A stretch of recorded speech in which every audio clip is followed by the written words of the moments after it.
And then we studied types of plastics. Depends on behavior of plastics after heating. Okay. So accordingly, uh, we have two types of plastics: thermo-softening and thermo-hardening plastics.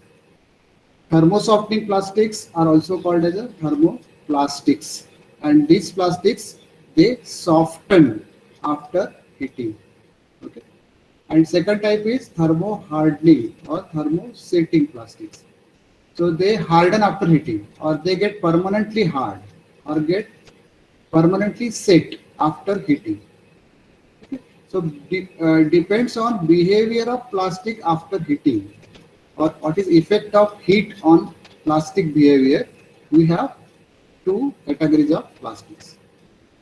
So as I told you before, uh, while writing answer of this question, like types of plastics, it may be differentiation between these two, or maybe a direct note.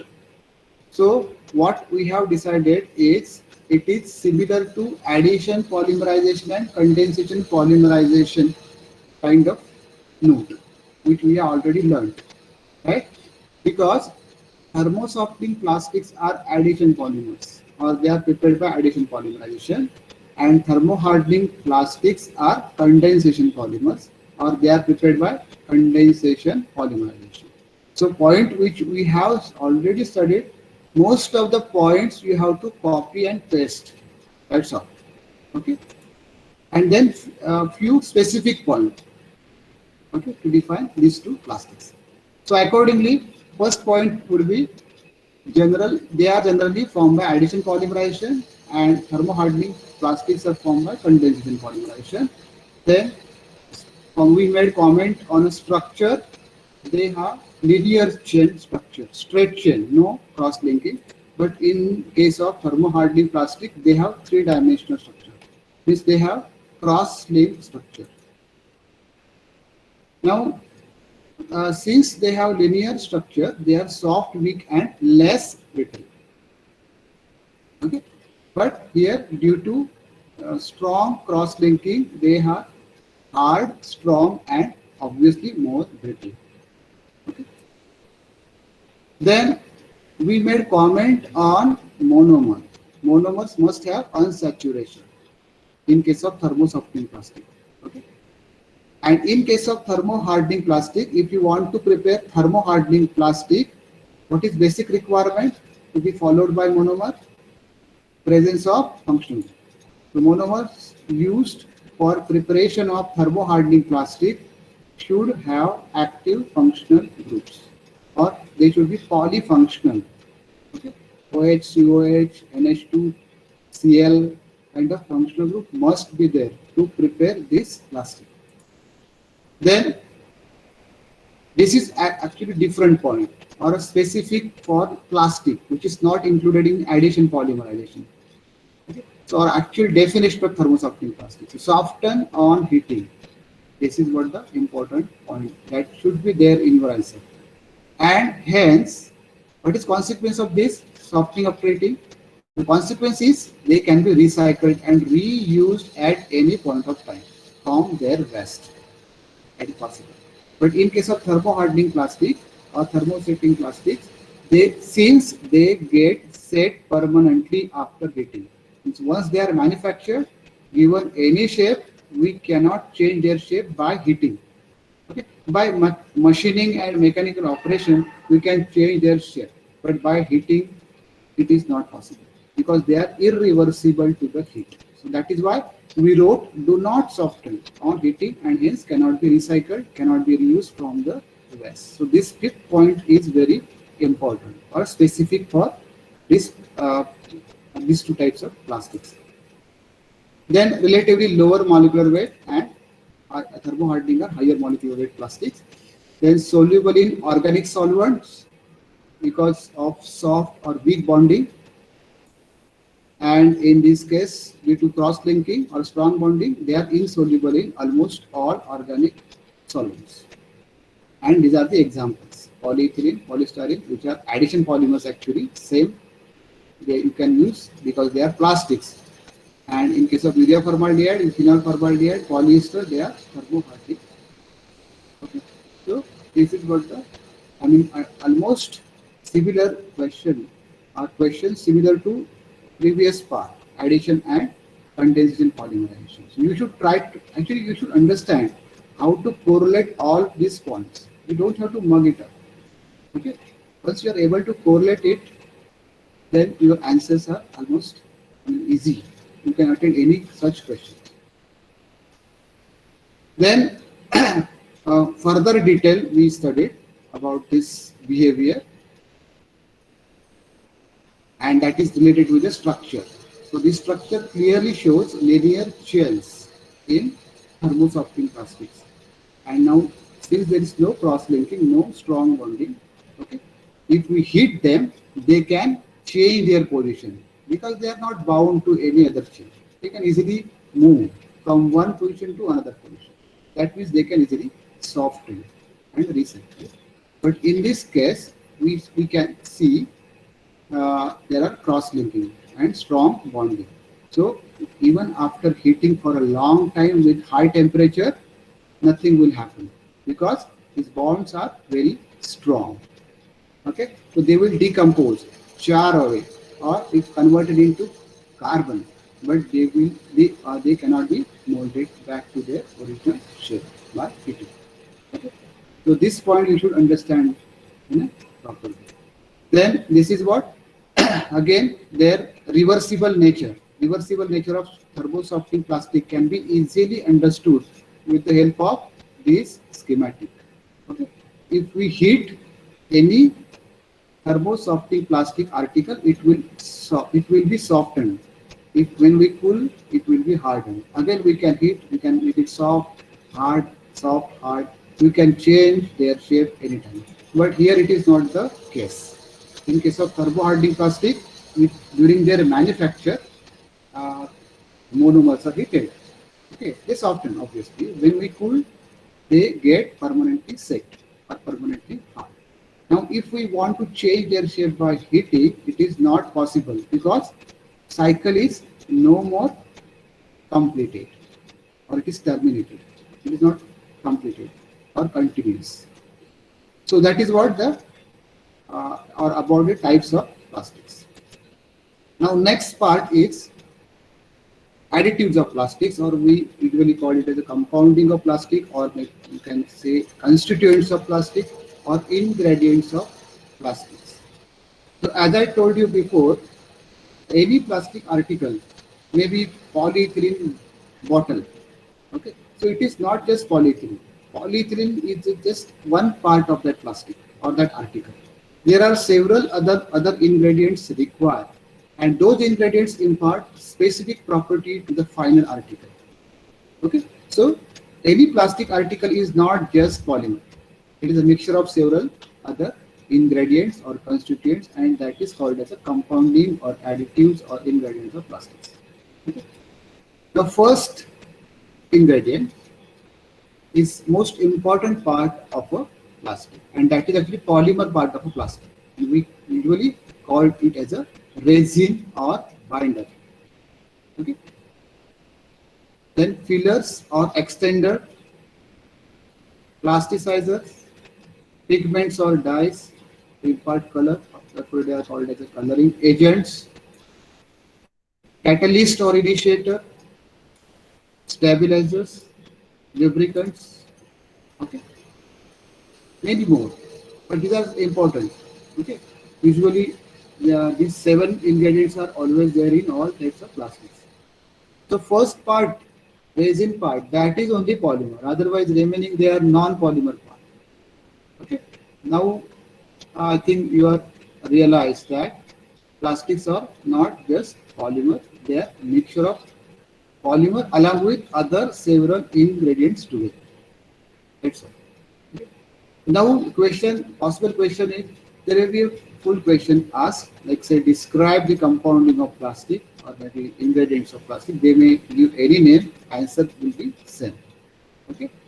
So describe compounding of plastic. You have to describe these ingredients, okay, by writing their function and specific example. Okay, or they may ask note on two or three ingredients. We like say write a note on resins and plasticizer. Okay. So that is another possibility. So first is resins or binder. So as I told you, this is what the polymeric part of a plastic.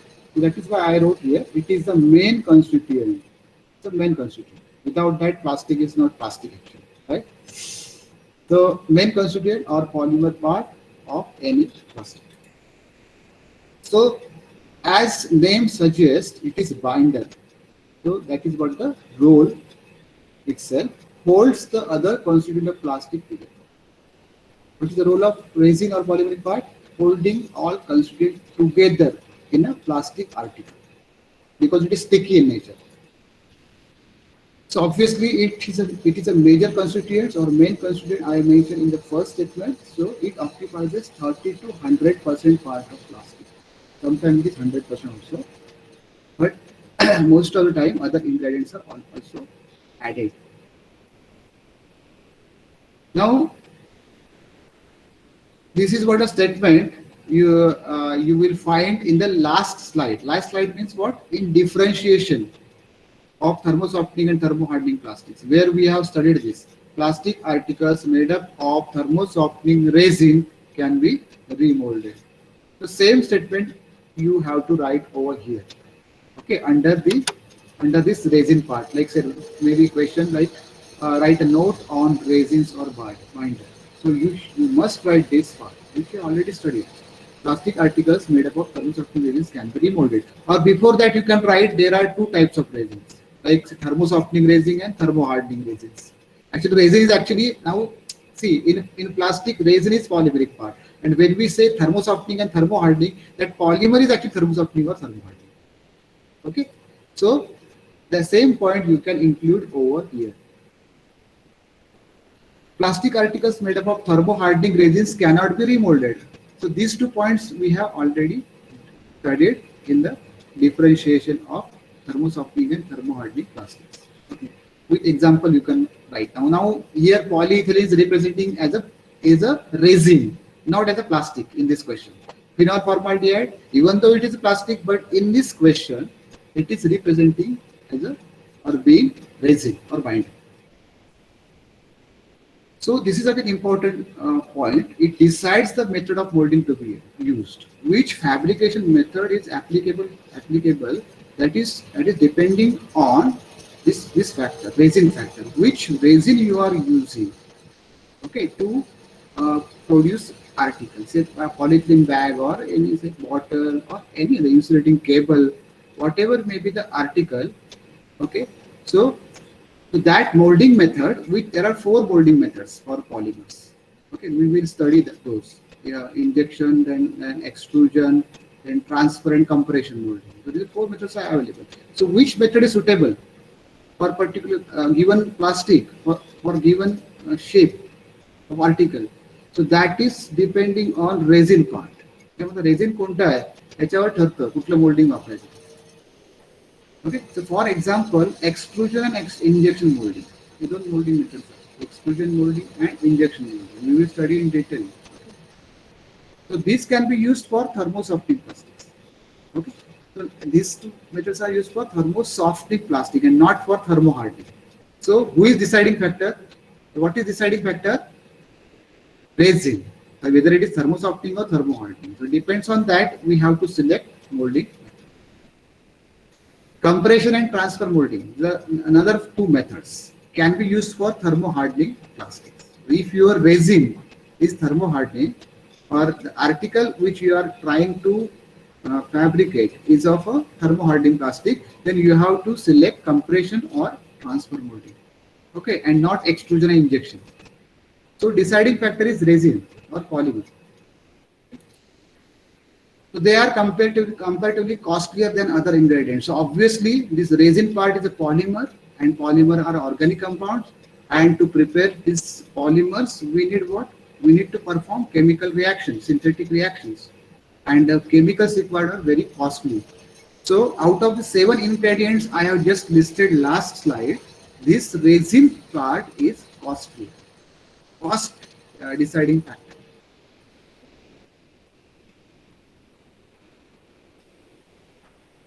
Okay, so this is about the resin. The next additive or ingredient is fillers or extenders. Now fillers, now if you look at the name itself, fillers or extenders, so actually this ingredient is added to reduce cost of plastic, okay, or to increase weight of plastic. But in general, we call it as a or it reduces cost per unit weight. That is a very important factor, economical factor. Okay, so these are cheap compounds, and we add them along with resin. Actually, or as I told you before, resin part is a polymeric part, and it is costly. So we have to make it cost effective to reduce cost of final article. We have to add some compounds, and they reduce cost per unit. But beside that, they impart some properties. So we will see that. So first function of filler is these are the cheap, abundant, this easily available substances reduce cost of plastic. So this statement will be there in your answer. Okay. Its role or function.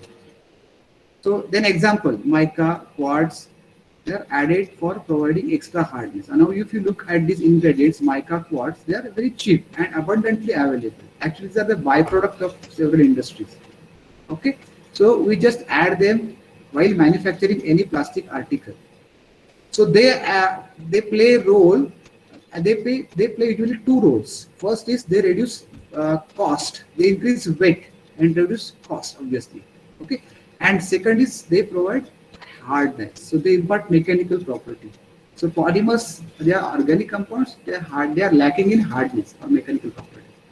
So to provide hardness or to enhance mechanical integrity, we add mica and quartz.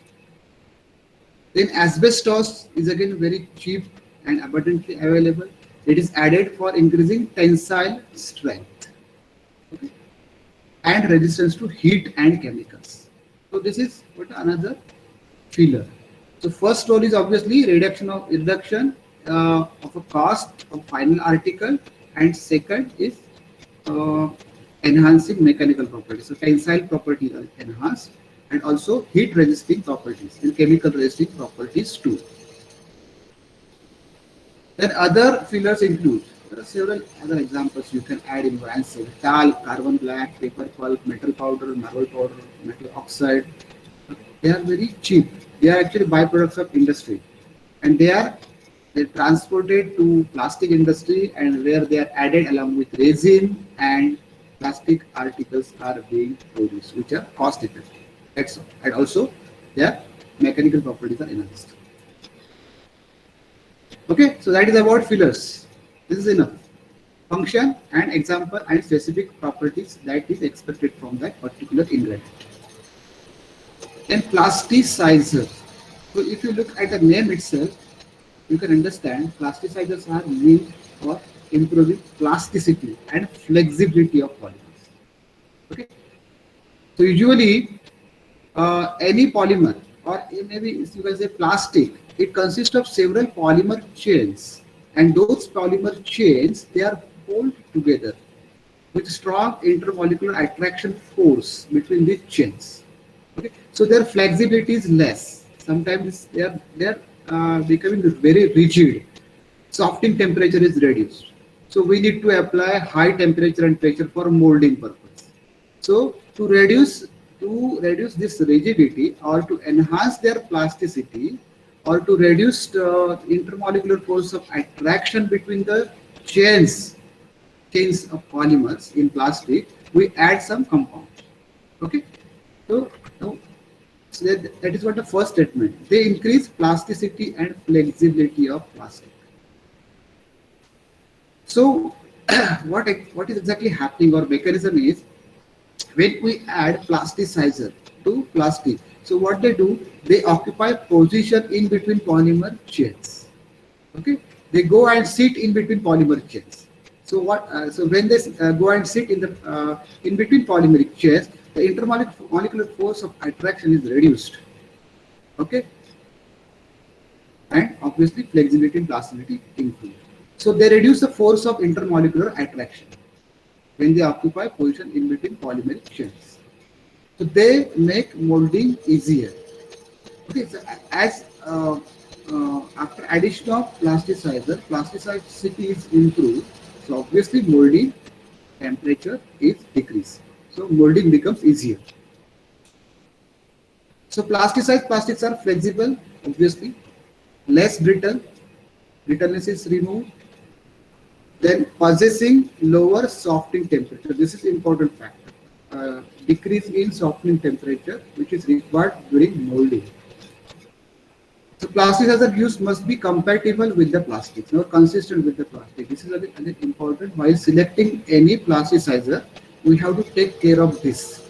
Okay, which that plasticizer chosen for particular polymer or particular plastic should be adaptable, should be completely absorbed by the plastic. Otherwise, it will ooze out or sweat out. Okay, from final article. So that is what this statement is again important. Plasticizers used must be compatible, suitable, or consistent. Should be uh, absorbed, okay, within the plastic. Now the last statement indicates the compatibility itself. So what is mentioned over here? Plasticizers are used in thermosoftening plastics only. Only word is very important. And not in thermosetting plastics because they are not compatible with them. So meaning of this is, in case of thermosetting plastics, what are thermosetting plastics? They are very strong. They have cross-linking. They have three-dimensional structure. So we cannot add plasticizer within thermosetting plastics or within the three-dimensional network of thermosetting plastic. Okay, they will definitely ooze out, sweat out from final article. So there is no meaning of adding plasticizer in case of thermosetting plastic because they are not compatible. They are not absorbed by thermosetting plastic because of the three-dimensional cross-linking. But in case of thermosoftening plastics, we can definitely add these plasticizers to enhance plasticity and flexibility. I can show you the picture, or you can draw this schematic in your answer. Okay, you can draw some polymeric case like that. Suppose these are the polymeric chains in plastics like this. This is one chain, another chain. Okay, so actually these are the polymeric chain. There are several monomers linked together. Okay, n number of monomers, 1,000, 10,000, 20,000 monomers in one chain itself. So we have several such chains in a plastic. Okay, now if you look at this structure, you will find there is a good adhesion, or you can say there is good intimacy between the polymeric chain. Okay, and that is because of what? Natural attractive force between these two chains. So here flexibility is less, so molding temperature is high. Okay, so what we do, we add some compound, and those compounds are called as a plasticizers. Okay, plasticizers. Okay, so when we add plasticizers, what they do, they occupy position in between polymeric chain. Okay, so there is gap is created. This is what plasticizer molecules, and they occupy position between the polymeric chains, and we get a flexibility enhanced. Okay, this way you can draw in examination also. I would suggest you draw this schematic. Okay, then you will get full credit. Now this is what unplasticized. This polymer or plastic is means no plasticizer added, unplasticized. No plasticizer added. Okay, so here rigidity is very high, softening temperature is very high. Okay, we have to apply high temperature and pressure for molding purpose. But here, if you look at the structure after adding plasticizers, so I can write here now plasticized. plasticized, plasticized plastic. Okay, so here we have softening temperature reduced, rigidity is reduced. Okay, so molding can be done at mild condition. Okay, so this way you can write unplasticized, okay, and plasticized. Okay, and this is happening only for thermo softening resins only. For thermosetting resin, it is not possible because of cross breaking. You understand? So this is the way you should attend this question. Okay, take arrow.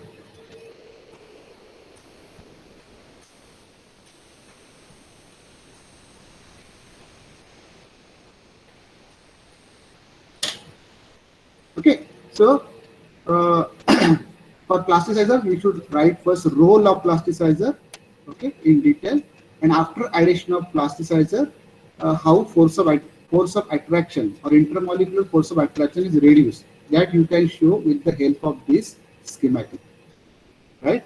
And then category of plastic or how this thermosoftening is compatible and thermosetting is not. That you can mention your answer. Then important part is example. It must be there. Function, okay, and examples. So camphor is the best plasticizer. Sometimes we add vegetable oils in some thermosoftening plastic. Tributyl phosphate, tributyl phthalate. These are typical organic compounds that are being used as plasticizer. So you can add one or two examples. Okay, that's all. Then third additive is pigments or dyes.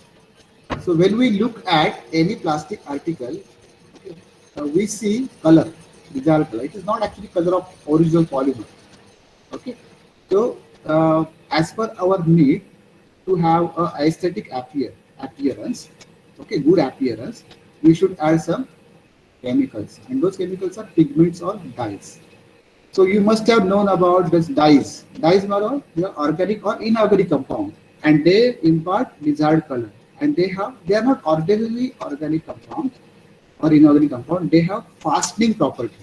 Fastening means what? They are stable to heat, stable to water, stable to sunlight, stable to chemicals, non-washable. They are special chemicals.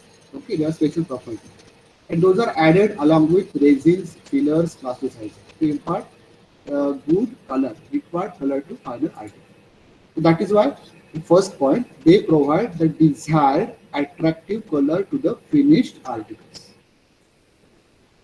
They may be organic dyes, as I mentioned now, organic dyes still they, okay, kiva opaque inorganic substances. It's oxide mostly, inorganic oxide. They are water insoluble colored compound. Okay. Indigo, parared, these are organic dyes. They are not soluble in water and several resistant to several chemicals, light, heat. Okay. Then TiO2 and PbO2, titanium oxide, lead oxide. These are the typical inorganic pigments. Okay. Or oxides, they are used to impart desired color. This is enough for this constituent. Then catalyst or initiators.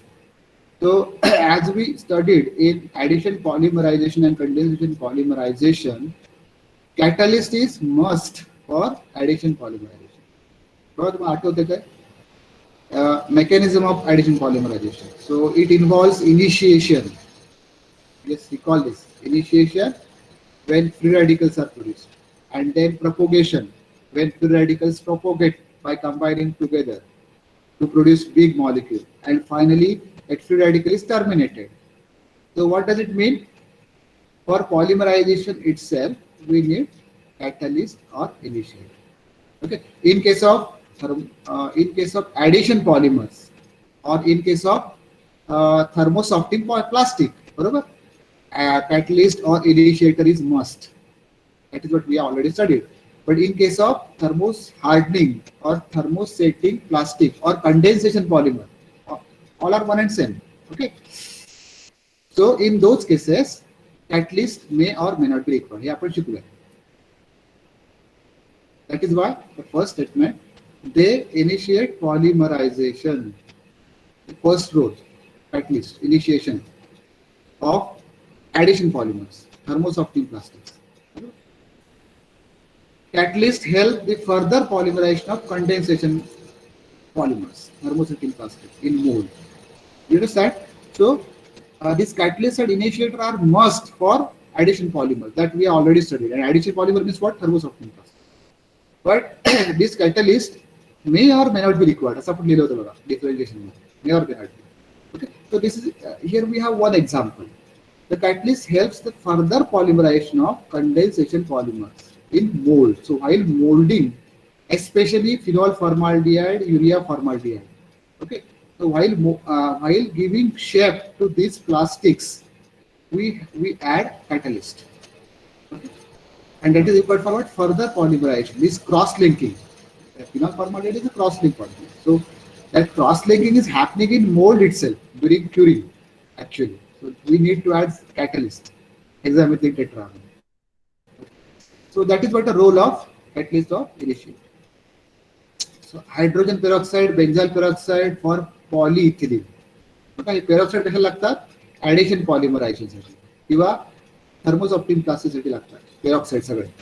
आणि as I mentioned just now, hexamethylene tetramine for phenol formaldehyde. This is must for phenol formaldehyde. Otherwise, final mechanical strength cannot be achieved. Okay, it is actually giving cross-linking that we study while studying mechanism. Okay. So this is what the catalyst. Almost, I mean, some of the sentences we took or we have imported from what? Addition polymerization and condensation polymerization itself. Okay. Then next one is stabilizer. Stabilizer means these are actually thermal stabilizers. Because polymers are organic compounds. They decompose very easily at molding temperature and pressure. Okay, so we need to add some compounds which impart thermal stability, especially at molding temperature. So that is what the first point: improve the thermal stability during molding. Improve the thermal stability during molding. Prevent decomposition and decoloration during molding. You see what is happening with this polymer is mentioned in this bracket. For example, polyvinyl chloride, PVC. It is being used for what? Fabrication of pipes. Okay, pipes, you know, PVC, polyvinyl, PVC pipe of mental. Okay, polyvinyl chloride astar. So this is what a specific case. Okay, what is happening with PVC? Decomposition and decoloration during molding. Okay. So that is what we need to add some chemicals directly and to enhance the thermal stability to avoid decomposition and decoloration. So what are these compounds? Lead carbonates, lead chromate, red lead, white lead, litharge, several compounds we add to enhance thermal stability of plastic, especially during molding process. Then last one is lubricants. Now by common sense, even you can write the role of lubricants, because you know lubricants, they reduce what? Friction.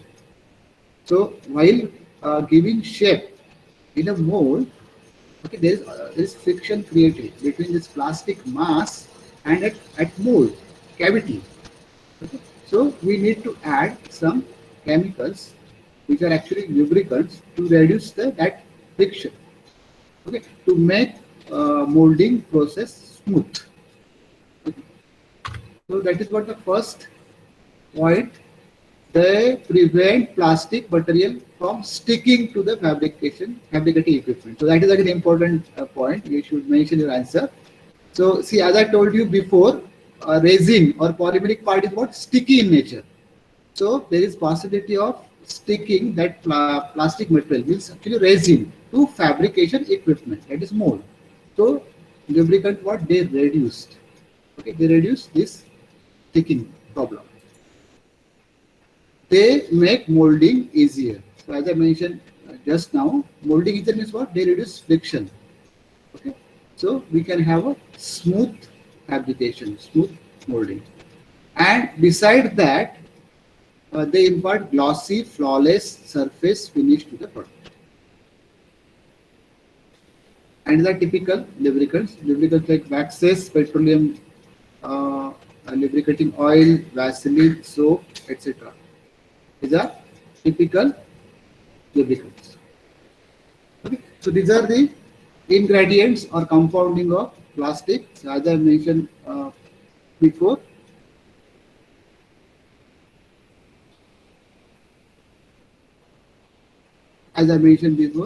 there are 7 ingredients we usually use while manufacturing any plastic article, and these are what these 7 ingredients. So just now we understood how to write answer for this question. Okay. So resin is a binder, filler is an extender, plasticizer, or I should repeat first. Resin and binder, they are what? Polymeric part. Okay. They are actually major part of a plastic, and they decide what? They decide what treatment should be given during molding, what temperature should be given, used, or pressure should be used, and which molding method should be used. That is decided by resin or binder. Fillers and extender, they are meant for reducing cost of plastic per unit weight, and also they impart mechanical property. Plasticizer, they reduce rigidity, or they enhance plasticity and flexibility of plastic. Okay. Then pigments and dyes meant for imparting desired color. Catalyst initiator, they are for initiating polymerization reaction or enhancing final cross-linking in case of thermosetting plastic. Stabilizer meant for enhancing thermostability during molding, and lubricants for what? Easy molding and avoiding sticking of polymer to the fabrication equipment. Okay, so this is the way you should write answer. Now, going to the next part, fabrication of plastic or molding of plastics. How to give shape to the plastic. Till now, what we have studied, we understood what are polymers, fundamentals of polymers, right? Then how to process them, how to synthesize them. Process in the sense synthesize them. That we understood, addition and condensation. Then we understood what is plastic.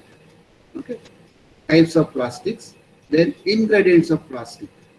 Now the next part is how to make any article out of these ingredients.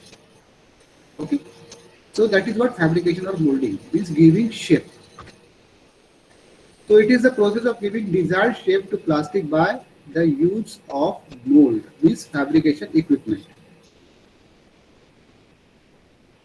The method of fabrication molding to be used is depending upon. The fabrication method तुम्हाला मगाशी म्हणालो पण मगाशी thermo softening sorry resin study करताना resin मध्ये पण बघितलं we understood there are 4 methods of molding. One is compression molding, second is transfer molding, third is injection molding, and fourth one is extrusion molding.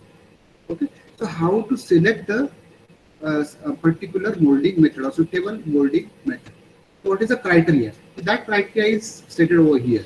So method of fabrication or molding to be used is depending on 2 factors. So can somebody tell me one of the factors which you have just studied? Fabrication and molding method कशावर depend असतं सांगू शकता कोणी?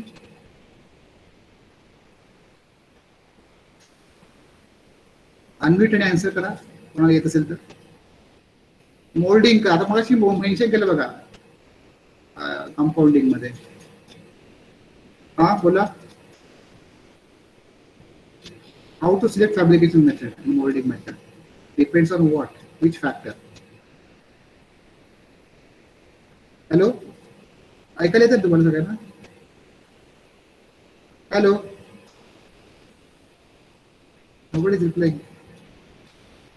Are you there? Yes, sir. येते म्हणजे ऐकायला. Okay, बस सांगा ना मग प्लीज. फॅब्रिकेशन मेथड जी आहे कुठली वापरायची? How to decide, which is deciding factor?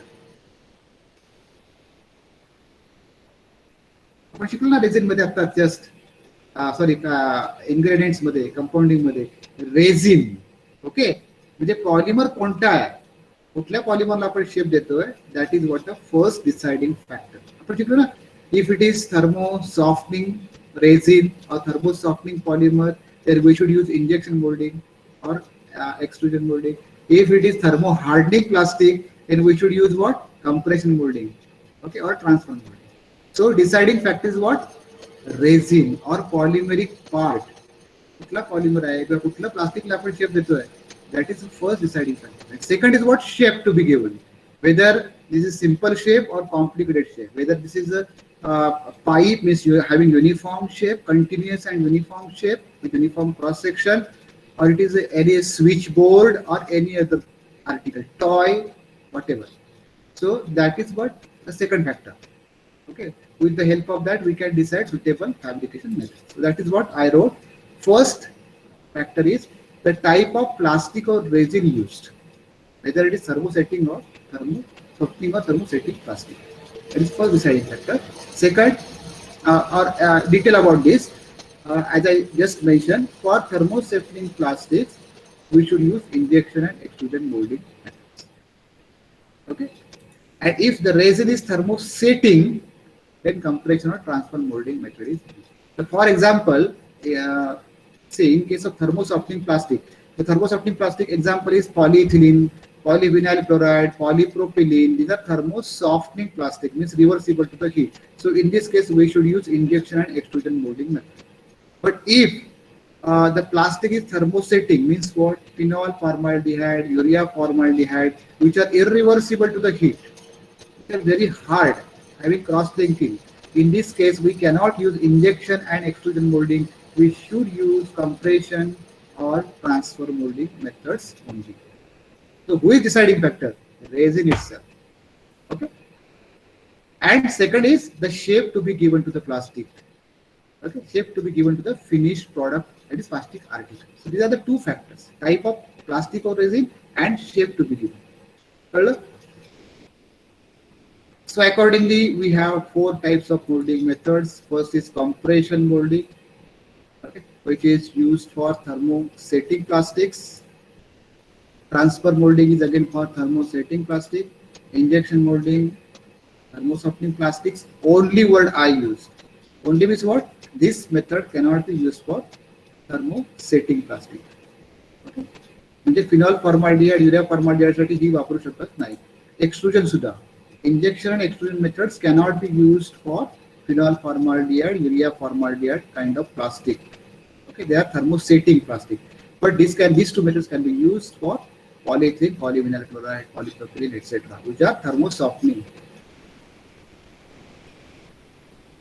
Extrusionच्या दोन मेथड्स आहेत. Horizontal extrusion molding, that is used for pipe application, and vertical extrusion molding for insulating electric cable. Used to coat plastic over metal wire, say copper or aluminum. Okay.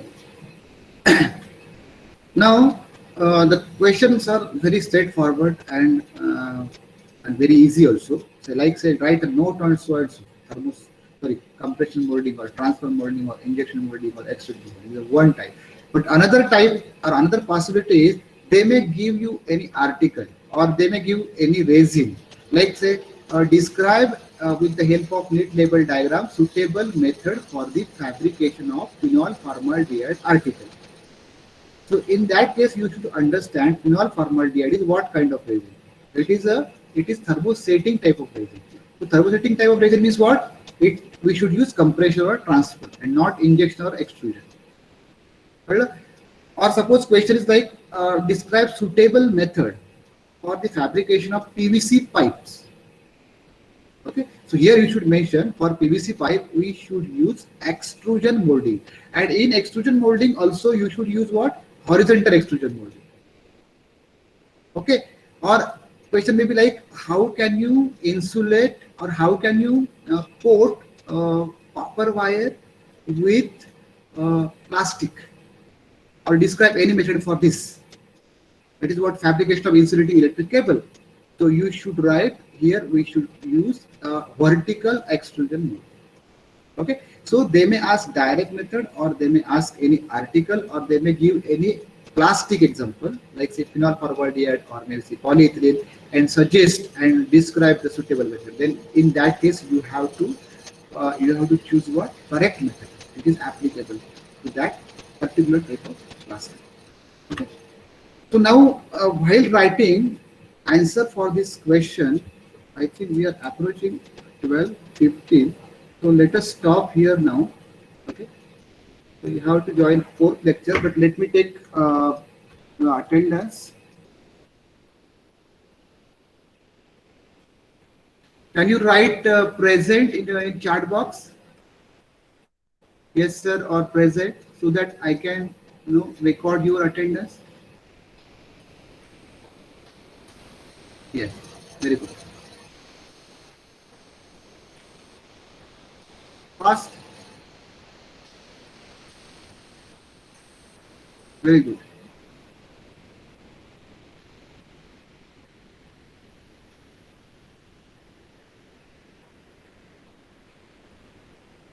You give attendance and leave the class.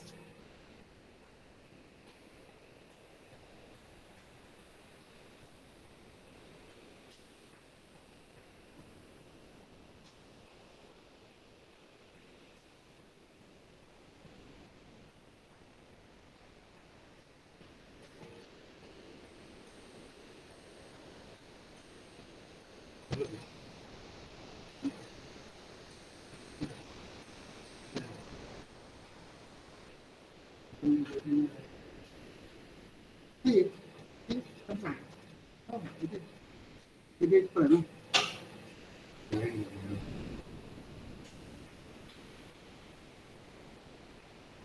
Okay, आता हे काय control हे करायचं का?